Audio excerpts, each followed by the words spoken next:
Halo mahasiswa, selamat datang di kelas Bisnis Internasional pertemuan ke-11. Materi kita minggu ini yaitu mengenai pemasaran internasional. Beberapa pokok bahasan kita minggu ini erat kaitannya dengan pengertian pemasaran internasional, standarisasi dan kustomisasi, kebijakan produk, kebijakan harga, kebijakan promosi, dan juga kebijakan distribusi. Yang pertama, kita harus memahami dulu apa yang dimaksud dengan pemasaran. Marketing atau pemasaran merujuk pada proses perencanaan dan pelaksanaan konsepsi, penetapan harga, promosi, dan distribusi ide, barang, atau jasa dengan tujuan menciptakan pertukaran yang memuaskan tujuan organisasi. Dalam konteks ini, marketing melibatkan segala upaya yang dilakukan oleh perusahaan untuk mengidentifikasi kebutuhan dan keinginan pelanggannya, kemudian menciptakan produk atau layanan yang memenuhi kebutuhan tersebut, serta memastikan bahwa produk atau layanan tersebut tersedia dan dikenal oleh pelanggan potensial. Konsepsi yang dimaksud dalam hal ini melibatkan identifikasi peluang pasar,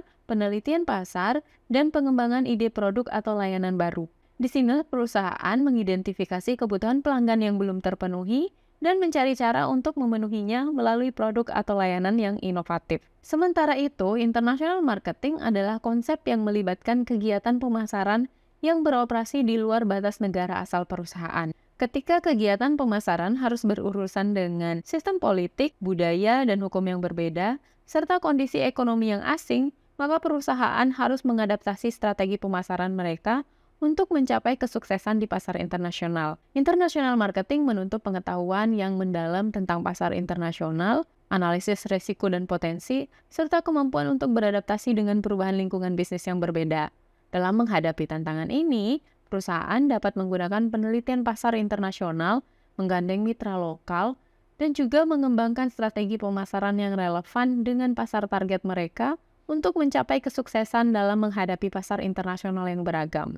Pemasaran internasional memainkan peran penting dalam mendukung strategi bisnis perusahaan secara keseluruhan ketika berekspansi ke pasar global. Ini melibatkan pengembangan dan penerapan strategi pemasaran untuk menjangkau dan melayani pelanggan di berbagai negara dan budaya. Dengan mengadopsi strategi pemasaran internasional secara efektif, perusahaan dapat memanfaatkan peluang di pasar global, mengatasi tantangan, dan mencapai tujuan bisnis mereka yang lebih luas dalam konteks global. International marketing sebenarnya berperan sebagai area fungsional terintegrasi, yaitu dalam fungsi manajemen operasional, pemasaran, SDM atau sumber daya manusia, dan keuangan dalam konteks global. Yuk kita lihat bagaimana international marketing terhubung dengan masing-masing area fungsional. Manajemen operasional berhubungan dengan penyesuaian produksi dan manajemen rantai pasok. International marketing mempengaruhi manajemen operasional dengan mempengaruhi permintaan dan kebutuhan pasar di berbagai negara. Tim operasional perlu beradaptasi untuk memenuhi permintaan khusus dan memproduksi produk atau layanan yang sesuai dengan persyaratan dan standar yang berlaku di negara-negara target.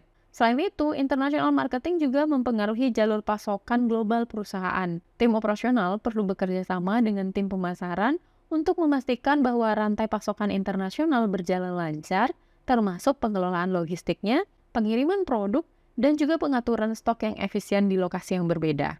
Yang kedua yaitu fungsi pemasaran berhubungan dengan penelitian pasar internasional dan penyesuaian strategi pemasaran. Tim pemasaran perlu melakukan penelitian pasar internasional untuk memahami kebutuhan, preferensi, dan perilaku konsumen di berbagai negara. Informasi ini digunakan untuk mengembangkan strategi pemasaran yang relevan dan efektif dalam mencapai pelanggan di pasar global. Selain itu, international marketing juga mengharuskan penyesuaian pemasaran untuk mencocokkan dengan kebutuhan dan budaya lokal di negara-negara target. Artinya, tim pemasaran perlu mengadaptasi elemen-elemen seperti pesan, promosi, saluran distribusi, dan branding agar sesuai dengan pasar yang dituju. Selanjutnya, international marketing juga terintegrasi dengan SDM dari segi pengelolaan tim multikultural dan pengembangan keterampilan internasional. International marketing melibatkan kerjasama dengan tim yang berasal dari beragam budaya dan latar belakang. SDM perlu mengelola tim multikultural dengan pemahaman yang baik tentang keberagaman budaya, bahasa, dan juga kebiasaan kerja mereka. Selain itu, SDM perlu mempertimbangkan kebutuhan pelatihan dan pengembangan karyawan dalam konteks internasional. Ini meliputi pemahaman budaya, bahasa, regulasi internasional, serta pengetahuan tentang pasar dan praktik bisnis global. Kemudian interaksi internasional marketing dengan keuangan dari segi pengelolaan risiko mata uang dan perencanaan anggaran internasional. International marketing melibatkan transaksi keuangan di berbagai mata uang.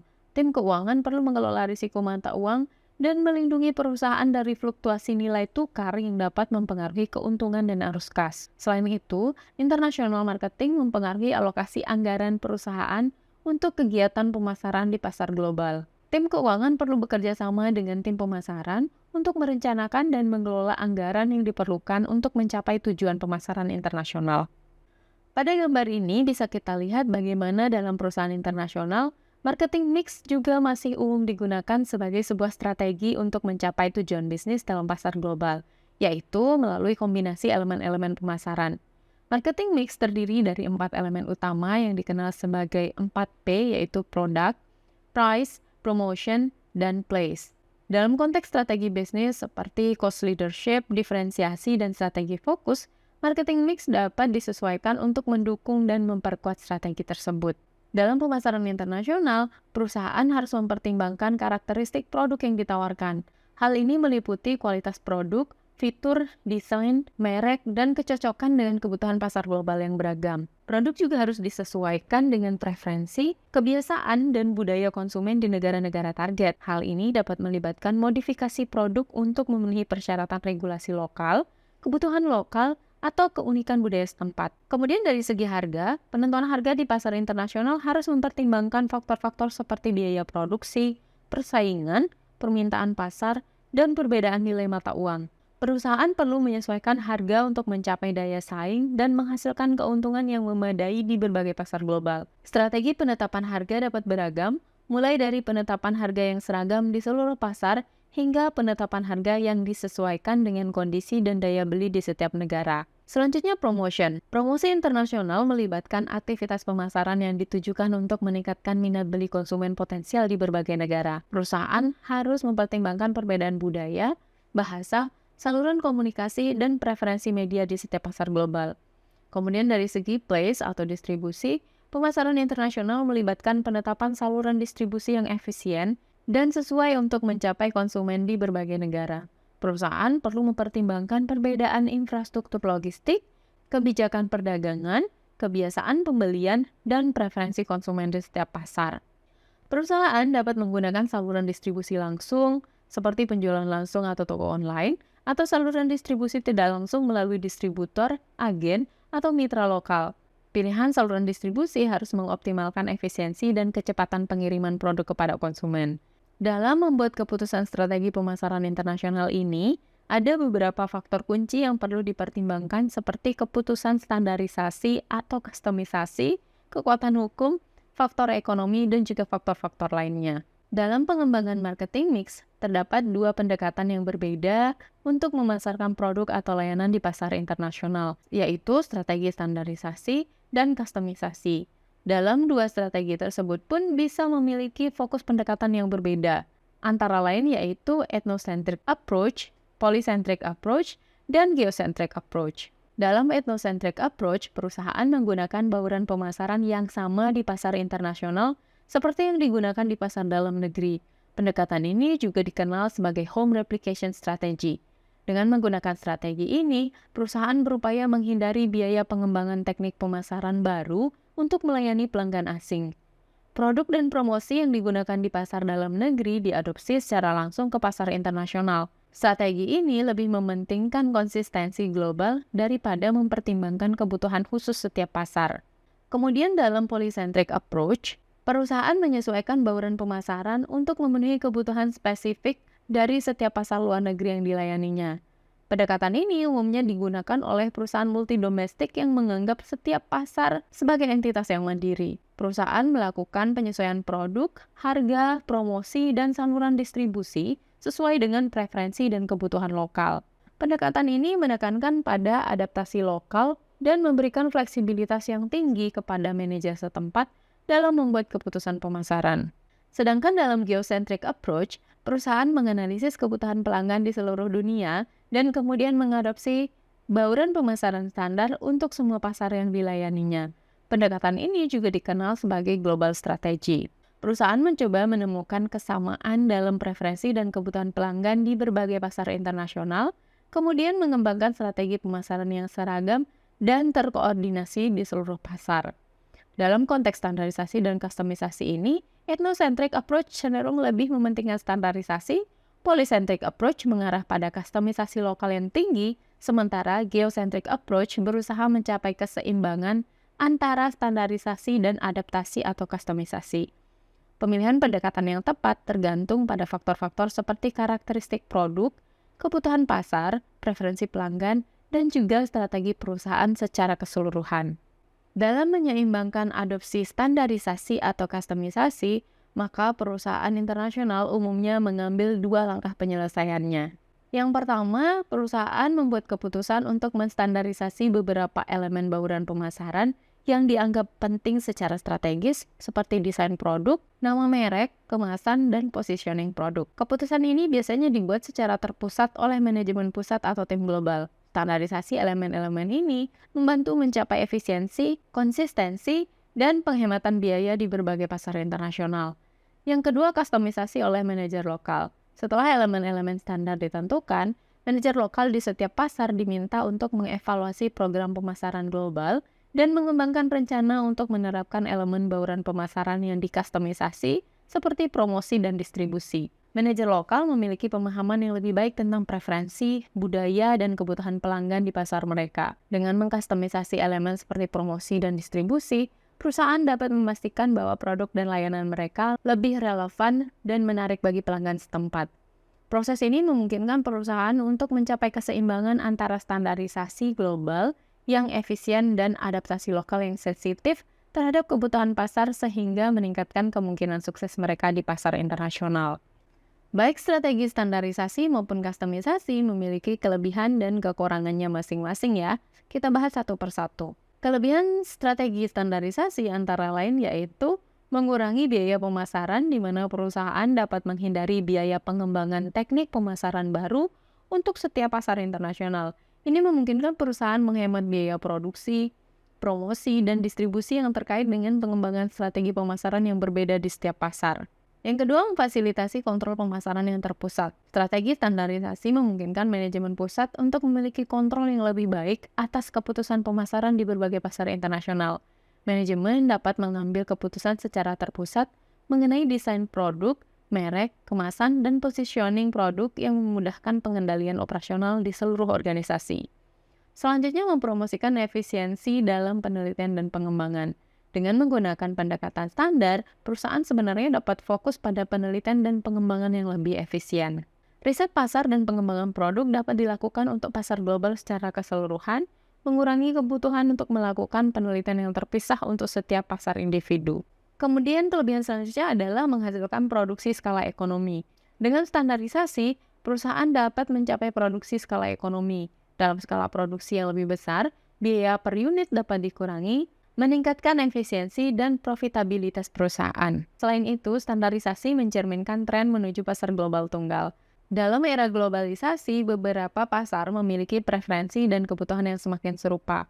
Dengan menggunakan strategi standar, perusahaan dapat memanfaatkan kesamaan ini dan memperluas jangkauan pasar mereka secara efektif.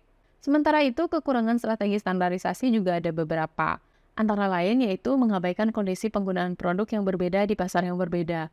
Perbedaan dalam budaya, iklim, atau infrastruktur dapat mempengaruhi cara penggunaan produk. Ini harus dipertimbangkan untuk memastikan produk efektif dan sesuai dengan kebutuhan lokal. Kemudian strategi ini juga mengabaikan perbedaan hukum setempat seperti regulasi produk, kekayaan intelektual, atau persaingan.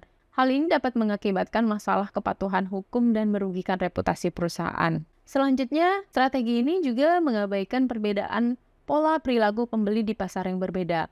Preferensi, kebiasaan belanja, atau keputusan pembelian mungkin bervariasi di berbagai pasar, dan mengabaikan perbedaan ini dapat mengurangi efektivitas strategi perusahaan. Kekurangan yang lain yaitu menghambat inisiatif pemasaran lokal dengan strategi standarisasi yang terlalu kaku dan mengabaikan perbedaan lain di pasar individu seperti bahasa, nilai budaya, atau tradisi lokal. Mengabaikan perbedaan ini tentu dapat mempengaruhi cara pelanggan menerima produk atau merek perusahaan. Sementara itu, pemasaran kustomisasi pun juga memiliki kelebihan seperti Pemasaran kustomisasi memungkinkan perusahaan untuk mengakui dan mempertimbangkan perbedaan dalam kondisi penggunaan produk di pasar yang berbeda. Dengan memahami perbedaan budaya, iklim, atau infrastruktur, perusahaan dapat menyesuaikan produk atau strategi pemasaran mereka untuk memenuhi kebutuhan spesifik pelanggan. Kemudian pemasaran kustomisasi juga memungkinkan perusahaan untuk mempertimbangkan dan mematuhi perbedaan hukum lokal di setiap pasar. Dengan memahami regulasi produk, kekayaan intelektual, atau persaingan di pasar lokal, perusahaan dapat menghindari masalah hukum dan membangun kepercayaan dengan pihak berwenang dan pelanggan. Strategi ini juga memungkinkan perusahaan untuk memperhitungkan perbedaan dalam pola perilaku pembeli di pasar yang berbeda. Dengan memahami preferensi, kebiasaan belanja, atau keputusan pembelian pelanggan, perusahaan dapat mengembangkan pesan dan strategi pemasaran yang lebih relevan dan efektif. Kemudian kustomisasi juga mendorong inisiatif pemasaran lokal dan memberi manajer lokal kebebasan dalam mengembangkan strategi yang sesuai dengan kebutuhan dan preferensi pasar setempat, meningkatkan efektivitas kampanye pemasaran dan juga hubungan dengan pelanggan. Selain itu, pemasaran kustomisasi juga mempertimbangkan perbedaan lain yang ada di pasar individu seperti bahasa, nilai budaya, atau tradisi lokal. Dengan memperhatikan perbedaan ini, perusahaan dapat membangun koneksi yang lebih kuat dengan pelanggan setempat dan menghindari kesalahan budaya atau pemahaman yang dapat merugikan reputasi perusahaan. Kekurangan dari strategi ini adalah meningkatkan biaya pemasaran karena perusahaan perlu mengadakan penelitian pasar yang lebih mendalam, mengembangkan produk yang harus di-custom, dan mengelola kampanye perusahaan yang berbeda untuk setiap pasar. Kemudian, strategi ini juga menghambat kontrol pemasaran yang terpusat karena membiarkan manajer lokal mengembangkan strategi pemasaran mereka sendiri. Oleh sebab itu, manajemen pusat mungkin memiliki keterbatasan dalam mengendalikan atau mengkoordinasikan kegiatan pemasaran di berbagai pasar.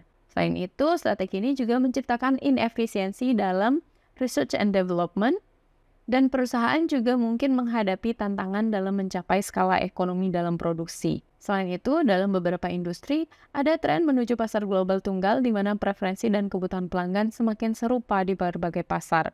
Dengan fokus pada pemasaran kustomisasi, perusahaan mungkin mengabaikan peluang untuk mendapatkan keuntungan dari keseragaman dan efisiensi yang diperoleh melalui strategi standarisasi di pasar-pasar tersebut. Selanjutnya kita bahas mengenai kebijakan produk sebagai salah satu marketing mix dalam pemasaran internasional. Kebijakan produk dalam kaitannya dengan produk terstandarisasi atau kustomisasi juga dipengaruhi oleh beberapa faktor, termasuk kekuatan hukum, pengaruh budaya, faktor ekonomi, dan juga nama merek. Kekuatan hukum dan peraturan yang berlaku di pasar tertentu mempengaruhi kebijakan produk. Beberapa negara memiliki persyaratan regulasi khusus terkait dengan keselamatan dan standar kesehatan, labeling, atau persyaratan produk lainnya seperti pengemasan. Dalam beberapa kasus, produk terstandarisasi mungkin mematuhi standar internasional yang ditetapkan oleh badan khusus yang mengatur hal tersebut, sehingga memungkinkan perusahaan untuk menjual produk yang serupa di pasar yang berbeda.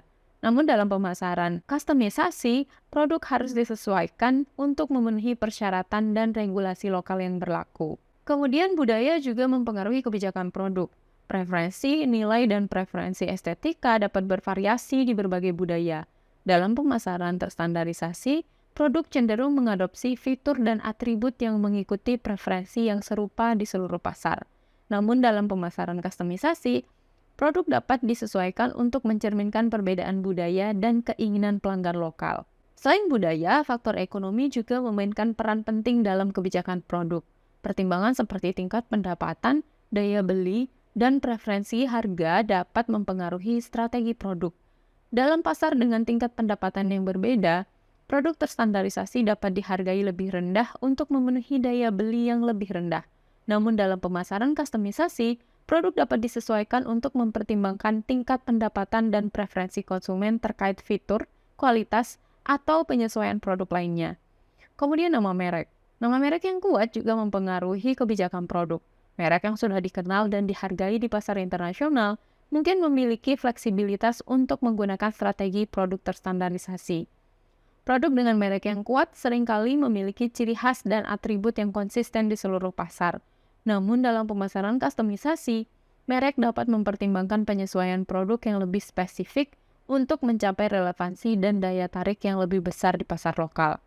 Kebijakan produk harus mempertimbangkan faktor-faktor tersebut secara menyeluruh agar tujuan perusahaan bisa tercapai. Faktor-faktor yang mempengaruhi sejauh mana produk harus dimodifikasi dapat bervariasi tergantung pada apakah konsumen adalah individu atau industri. Setiap konsumen memiliki preferensi dan kebutuhan yang unik. Modifikasi produk dapat diperlukan untuk memenuhi preferensi dan kebutuhan khusus ini.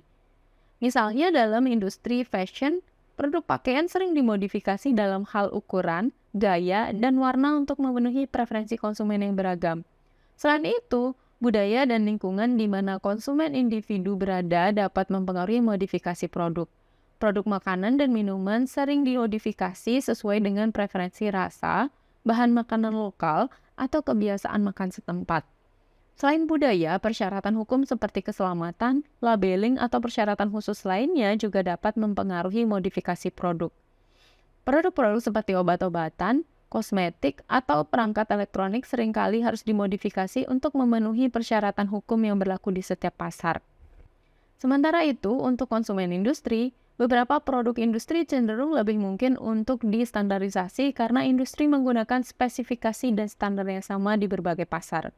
Misalnya dalam industri otomotif, beberapa suku cadang mobil atau komponen mesin seringkali distandarisasi untuk memfasilitasi penggunaan yang seragam di seluruh dunia. Selain itu, dalam beberapa kasus, modifikasi produk industri dapat menghambat efisiensi produksi dan rantai pasokan.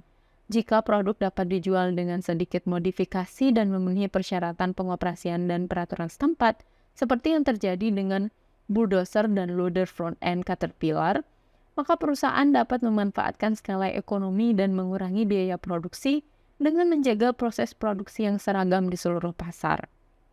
Sekarang kita lihat satu persatu contoh kebijakan produk karena faktor hukum.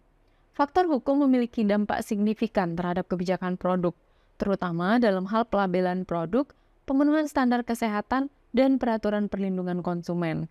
Dalam pelabelan produk, faktor hukum seringkali mengatur persyaratan pelabelan yang mencakup informasi yang harus disediakan pada kemasan produk. Hal ini bertujuan untuk memberikan informasi yang jelas kepada konsumen tentang komposisi, penggunaan, keamanan, dan instruksi penggunaan produk. Peraturan pelabelan dapat berbeda antara negara dan wilayah, dan perusahaan harus memastikan bahwa produk dan kemasannya memenuhi persyaratan pelabelan yang berlaku. Misalnya produk makanan dan minuman harus memberikan informasi gizi, tanggal kadaluarsa, dan instruksi penggunaan yang jelas sesuai dengan persyaratan hukum yang berlaku. Kemudian standar kesehatan. Faktor hukum juga mempengaruhi kebijakan produk terkait dengan pemenuhan standar kesehatan domestik dan asing. Negara-negara memiliki standar kesehatan dan keamanan yang berbeda untuk produk tertentu. Perusahaan harus memastikan bahwa produk mereka memenuhi standar kesehatan yang ditetapkan oleh negara tempat produk tersebut dijual. Misalnya dalam contoh kasus Grupo Modelo SA ini, pembuat bir Corona harus mengurangi kadar nitrosamin dalam bir mereka yang dijual di Jerman, Austria, dan Swiss untuk memenuhi standar kesehatan yang ditetapkan oleh negara-negara tersebut. Selain itu, faktor hukum juga mengatur perlindungan konsumen terhadap produk yang tidak aman atau menyesatkan. Ini termasuk memastikan produk aman digunakan, memberikan informasi yang jujur dan akurat kepada konsumen, serta menanggapi keluhan dan masalah produk dengan tepat. Perusahaan harus mematuhi peraturan perlindungan konsumen yang berlaku di negara-negara di mana produk mereka dijual. Kemudian kebijakan produk juga seringkali mempertimbangkan pengaruh budaya dalam upaya untuk memenuhi preferensi dan kebutuhan konsumen di berbagai pasarnya. Beberapa adaptasi umum yang dilakukan dalam kaitannya dengan pengaruh budaya adalah mengubah bahasa dalam label dan kemasan produk agar sesuai dengan bahasa utama negara tuan rumah. Hal ini membantu konsumen lokal untuk lebih mudah memahami informasi produk dan meningkatkan daya tarik produk di pasar tersebut. Salah satu caranya adalah dengan mengubah konten produk. Perusahaan juga dapat melakukan modifikasi pada konten produk loh untuk mengakomodasi preferensi budaya yang berbeda. Misalnya, dalam industri penyiaran film seperti HBO ini harus melakukan sensor terhadap berbagai filmnya yang masuk ke negara Asia, atau bahkan malah beberapa film tidak ditayangkan di Indonesia karena alasan konten yang dianggap kurang sesuai dengan budaya Indonesia. Selain konten, mengubah kostum atau penampilan juga umum dilakukan. Dalam industri hiburan atau fashion, adaptasi budaya dapat berupa mengubah kostum atau penampilan produknya. Artis seperti Blackpink atau Beyoncé mungkin melakukan penyesuaian pada kostum panggung mereka sesuai dengan budaya atau kebiasaan lokal dalam rangka memberikan pengalaman yang lebih dekat dengan konsumen atau agar diterima di pasar yang mereka kunjungi. Selanjutnya kita lihat kebijakan produk dalam kaitannya dengan faktor ekonomi. Faktor ekonomi memainkan peran penting dalam membentuk kebijakan produk karena berpengaruh terhadap tingkat ekonomi negara, preferensi konsumen, dan kondisi lokal. Ketika tingkat ekonomi negara sedang tinggi, konsumen cenderung memiliki daya beli yang lebih besar. Dalam hal ini, perusahaan mungkin akan fokus pada mengembangkan produk premium untuk menarik konsumen yang berorientasi pada kualitas dan mampu membayar lebih. Di sisi lain, konsumen di negara yang ekonominya kurang stabil atau negara miskin cenderung lebih sensitif terhadap harga.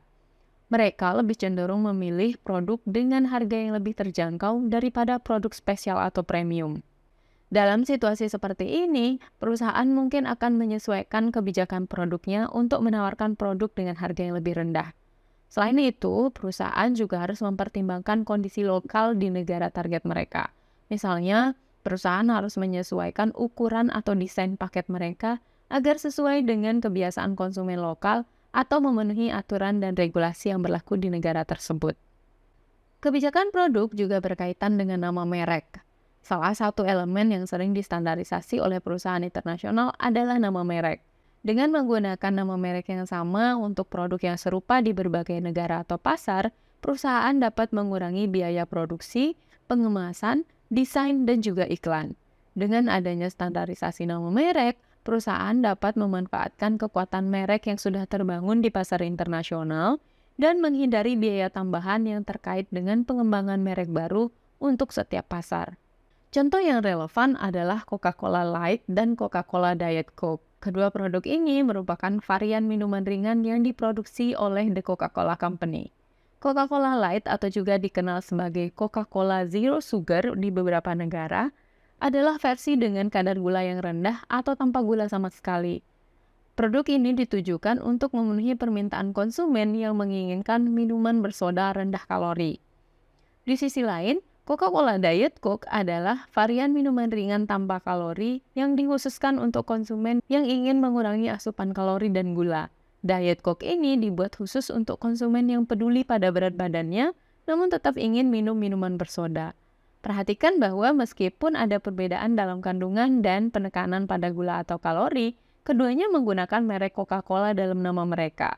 Dengan menggunakan merek yang sudah dikenal dan mapan, The Coca-Cola Company dapat memanfaatkan kesadaran merek yang sudah ada dan mengurangi biaya yang terkait dengan pengembangan merek baru. Hal ini juga memudahkan konsumen untuk mengidentifikasi bahwa produk tersebut merupakan bagian dari Coca-Cola. Contoh lain bisa kita lihat pada Pavitr Prabhakar atau Peter Parker-nya India. Pavitr Prabhakar adalah karakter fiksi dalam komik Marvel yang dikenal sebagai Spider-Man India. Dia ini adalah versi Spider-Man yang khusus beroperasi di India dan memiliki cerita yang terpisah dari cerita Spider-Man yang kita kenal yaitu Peter Parker. Kemunculan Pavitr Prabhakar dalam dunia komik Marvel telah memberikan dampak signifikan terhadap penjualan komik Spider-Man dan merchandise berlisensi Spider-Man di India. Dari contoh ini bisa kita lihat bahwa kebijakan produk dari segi nama merek ini bisa menjadi langkah yang sangat penting bagi kesuksesan suatu perusahaan atau suatu produk. Elemen marketing mix selanjutnya adalah kebijakan harga. Kebijakan harga adalah serangkaian keputusan strategis yang diambil oleh perusahaan untuk menentukan harga produk atau layanan yang mereka tawarkan kepada konsumen. Mengembangkan kebijakan harga yang efektif ini sangat penting karena dapat menjadi penentu keberhasilan perusahaan. Kebijakan penetapan harga ini secara langsung mempengaruhi besarnya pendapatan yang diperoleh perusahaan. Penetapan harga yang tepat dapat membantu perusahaan mencapai pendapatan maksimal dengan mempertimbangkan faktor-faktor seperti permintaan pasar, persaingan, biaya produksi, dan nilai produk di mata konsumen. Harga yang terlalu tinggi dapat mengurangi jumlah unit yang terjual, sementara harga yang terlalu rendah justru dapat merugikan margin keuntungan perusahaan. Sementara itu, fluktuasi nilai tukar mata uang juga dapat menjadi masalah dalam penetapan harga, terutama bagi perusahaan yang melakukan ekspor dan impor. Jika mata uang negara eksportir naik nilainya, perusahaan ekspor harus menghadapi dilema dalam mempertahankan harga. Mempertahankan harga dalam mata uang dalam negeri dapat membuat barang menjadi lebih mahal di negara pengimpor, yang dapat mengurangi daya saing perusahaan. Di sisi lain, mempertahankan harga dalam mata uang tuan rumah dapat memotong margin keuntungan perusahaan. Oleh karena itu, perusahaan harus mempertimbangkan strategi harga yang tepat untuk mengatasi fluktuasi nilai tukar dan menjaga keseimbangan antara daya saing dan keuntungan. Terdapat 3 strategi kebijakan harga yang umum digunakan oleh perusahaan, yaitu kebijakan harga standar atau standard pricing, kebijakan harga 2 tingkat two-tier pricing, dan harga pasar atau market pricing. Kebijakan harga standar adalah strategi yang biasanya dipakai perusahaan yang menggunakan strategi pemasaran geosentrik, di mana perusahaan menetapkan satu harga yang sama untuk semua konsumen dan segmen pasarnya. Dalam kebijakan harga standar, perusahaan biasanya mempertimbangkan biaya produksi, margin keuntungan yang diinginkan, permintaan pasar, dan persaingan saat menetapkan harga.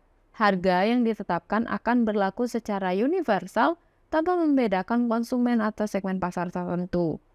Strategi ini lebih cocok digunakan ketika perusahaan memilih pasar yang homogen atau tidak memiliki perbedaan signifikan dalam preferensi konsumen. Sedangkan kebijakan harga 2 tingkat biasanya dipakai oleh perusahaan yang menggunakan strategi pemasaran etnosentrik, di mana perusahaan menetapkan satu harga untuk semua penjualan domestiknya dan harga yang berbeda untuk semua penjualan internasionalnya, atau bisa saja diartikan sebagai strategi di mana perusahaan menetapkan 2 harga yang berbeda untuk produk atau layanan mereka. Biasanya perbedaan harga ini didasarkan pada perbedaan dalam kualitas, fitur, atau layanan tambahan yang disediakan. Dalam kebijakan harga 2 tingkat, perusahaan biasanya menawarkan pilihan produk dengan harga yang lebih tinggi dan kualitas yang lebih baik untuk konsumen yang bersedia membayar lebih. Sementara itu, mereka juga menawarkan pilihan produk dengan harga yang lebih rendah untuk konsumen yang lebih sensitif terhadap harga. Strategi ini memungkinkan perusahaan untuk memenuhi kebutuhan dan preferensi beragam dari berbagai segmen pasar dan memaksimalkan pendapatan dengan memperluas jangkauan pasar yang mereka layani. Strategi harga selanjutnya yaitu strategi harga pasar yang biasanya dipakai oleh perusahaan dengan strategi pemasaran polisentrik yang melibatkan penetapan harga berdasarkan harga yang ditetapkan oleh kekuatan pasar atau persaingan. Dalam strategi ini, perusahaan secara aktif mengikuti harga yang ditetapkan oleh pesaing atau merespon fluktuasi permintaan dan penawaran di pasar. Perusahaan menggunakan informasi pasar terkini dan beradaptasi dengan perubahan harga yang terjadi untuk menjaga daya saing dan memaksimalkan keuntungan. Strategi harga pasar sering digunakan dalam industri yang sangat kompetitif atau di mana faktor-faktor eksternal seperti biaya bahan baku atau fluktuasi nilai tukar mata uang memiliki pengaruh yang besar pada harga produk. Setelah kebijakan produk dan harga, sekarang kita bahas tentang kebijakan promosi. Kebijakan promosi adalah serangkaian tindakan dan strategi yang dilakukan oleh manajer pemasaran internasional untuk mempengaruhi dan memotivasi pelanggan potensial agar membeli produk atau layanan perusahaan mereka. Dalam konteks manajemen pemasaran internasional, manajer pemasaran perlu menggunakan 4 elemen bauran promosi yang meliputi advertising atau iklan, personal selling atau penjualan personal, sales promotion atau promosi penjualan, dan public relations atau hubungan masyarakat secara efektif. Advertising melibatkan penggunaan media massa seperti televisi, radio, media cetak, dan digital untuk menyebarkan pesan promosi kepada halayak ramai. Dalam konteks internasional, manajer pemasaran internasional perlu merancang iklan yang relevan dengan budaya, nilai, dan preferensi lokal di berbagai pasar internasional. Artinya, manajer pemasaran harus mempertimbangkan apa pesan yang ingin disampaikan, media yang tersedia untuk menyampaikan pesan tersebut, dan sejauh mana perusahaan ingin mengglobalkan upaya periklanannya. Selain itu, iklan harus dikembangkan dengan mempertimbangkan bahasa, gambar, dan pesan yang disesuaikan dengan pasar sasaran. Melalui iklan, perusahaan dapat menciptakan kesadaran merek, mempengaruhi persepsi pelanggan, dan memotivasi mereka untuk membeli produk atau layanan perusahaan. Sebagai contoh yaitu iklan Honda dan Kawasaki. Iklan Honda dan Kawasaki di Amerika Serikat menekankan kesenangan dan kegembiraan yang bisa didapatkan dari mengendarai motor. Sedangkan iklan di negara-negara miskin Mereka menekankan kehandalan dan fungsional sepeda motor sebagai mode transportasi yang murah. Kemudian bagaimana dengan personal selling atau penjualan personal? Personal selling melibatkan interaksi langsung antara perwakilan penjualan perusahaan dengan pelanggan potensial. Personal selling menggunakan sales representatives yang bertugas mencari pelanggan potensial dan mencoba untuk menjual produk atau jasa perusahaan kepada mereka.